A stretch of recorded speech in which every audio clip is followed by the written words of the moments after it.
syukur kita panjatkan kehadiran Tuhan yang Maha Esa. Karena kasih dan penyertaannya, podcast ini dapat terlaksanakan ya. Kenalkan, nama saya Eta Junita Garaja dengan NIM 10120250099. Nah, podcast ini dibuat untuk memenuhi tugas ujian akhir semester mata kuliah Pembimbing Pendidikan Agama Kristen. Hari ini kita akan membawa topik tentang model pembimbingan dalam pendidikan agama Kristen. Bersama saya telah hadir dua narasumber yang akan berdiskusi bersama. Oke, silahkan memperkenalkan namanya. Perkenalkan, nama saya Yordun Yudi Cebenuk dengan NIM 10120250090. Saya bersyukur dapat terlibat dalam podcast ini dan berbagi pengalaman mengenai pembimbingan dalam pendidikan agama Kristen. Salam, nama saya Presti Marcelangui dengan NIM 10120250087. Kiranya diskusi ini dapat menambah wawasan dan pemahaman kita bersama. Oke, terima kasih. Baik, kita langsung masuk dalam pembahasannya saja ya. Oke. Nah, pertanyaan pertama nih. Apa yang dimaksud dengan pembimbingan dalam pendidikan agama Kristen? Nah, yang dimaksud dengan pembimbingan agama Kristen adalah proses pendampingan yang dilakukan oleh guru pak kepada peserta didik agar tidak hanya dalam konteks akademik tetapi juga dalam pembentukan iman, sikap, dan karakter.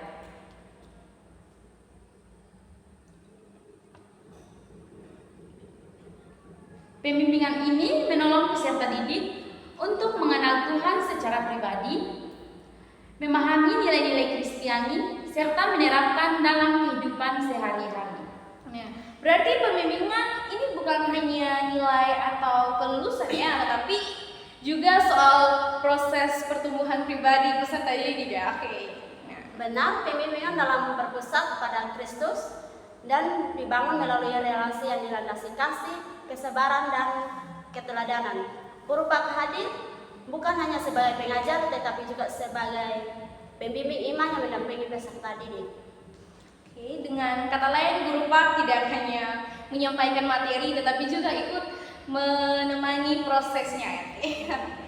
Oke, nah kita mulai dari model pembimbingan klasik. Nah, silahkan dijelaskan. Model pembimbingan klasik dilakukan melalui pertemuan langsung antara guru dan peserta didik, seperti percakapan pribadi, konseling, dan diskusi iman, atau pembimbingan di kelas. Melalui pertemuan langsung, guru dapat memahami kondisi peserta didik secara lebih mendalam dan membangun relasi yang saling percaya. Oke, biasanya pertemuan langsung guru lebih membedahkan ya mana peserta didik yang paham dan mana yang masih mengalun sambil berpikir. Oke, selanjutnya bagaimana dengan model pembimbingan kolaboratif?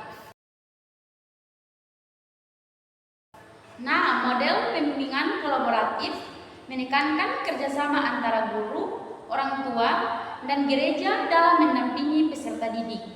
Jika ketiga pihak ini memiliki arah tujuan yang sama, pembimbingan iman akan berjalan lebih konsisten dan berkelanjutan. Nah, artinya pembimbingan iman memang tidak dikerjakan sendiri ya, tetapi membutuhkan kerjasama ya antara peserta didik dan guru. Oke.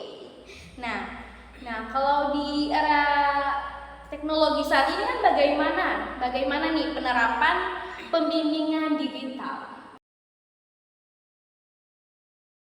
Nah, pembimbingan digital dilakukan dengan memanfaatkan teknologi seperti pesan singkat atau pertemuan daring. Model ini membantu menjaga komunikasi ketika pertemuan langsung tidak memungkinkan. Namun, pembimbingan digital tetap perlu diimbangi dengan pembimbingan tatap muka agar relasi iman tetap terjaga. Karena komunikasi lewat layar memang membantu, tapi membimbing iman tetap butuh kehadiran yang nyata ya secara langsung. Oke. Nah, terakhir, apa yang dimaksud dengan mentoring sebaya? Apa tuh yang dimaksud dengan mentoring sebaya? Oke, bisa dijelaskan Kak? Baik, jadi yang dimaksud dengan mentoring sebaya adalah bentuk pembimbingan yang melibatkan peserta didik untuk saling mendampingi dan menguatkan dalam pertumbuhan iman. Melalui model ini, peserta didik belajar bertanggung jawab, saling peduli, dan bertumbuh bersama dengan tetap berada di bawah arahan guru Pak. Model ini membantu peserta didik menyadari ya bahwa pertumbuhan iman tidak harus dijalani sendiri tetapi harus bersama-sama ya sejalan. Nah, dari berbagai model tersebut nih, bagaimana peran guru Pak sebagai pembimbing? Guru Pak berperan sebagai teladan iman dan kesediaan untuk mendengarkan agar dapat memahami pergumulan peserta didik. Selain itu, guru Pak juga perlu memiliki empati dan kesediaan untuk mendengarkan agar dapat memahami pergumulan peserta didik. Oke. Nah, seringkali sikap mau mendengar saja sudah menjadi bentuk ya pembimbingan yang sangat berat ya kakak. Oke. Nah, sebagai kesimpulan nih dari pembimbingan dan pendidikan agama Kristen merupakan bagian yang penting dalam pembentukan iman dan karakter peserta didik. Oke. Berbagai model pembimbingan klasik, kolaboratif, digital, dan mentoring sebaya dapat diterapkan ya sesuai dengan konteks pendidikan masa kini. Oke. Guru Pak dipanggil bukan hanya untuk mengajar ya kakak, tetapi juga untuk hadir, membimbing dan memberi teladan hidup bagi peserta didik ya. Oke, terima kasih pada kedua narasumber dan semua pihak yang telah mengikuti podcast ini. Kiranya Tuhan Yesus memberkati kita semua. Shalom, terima kasih.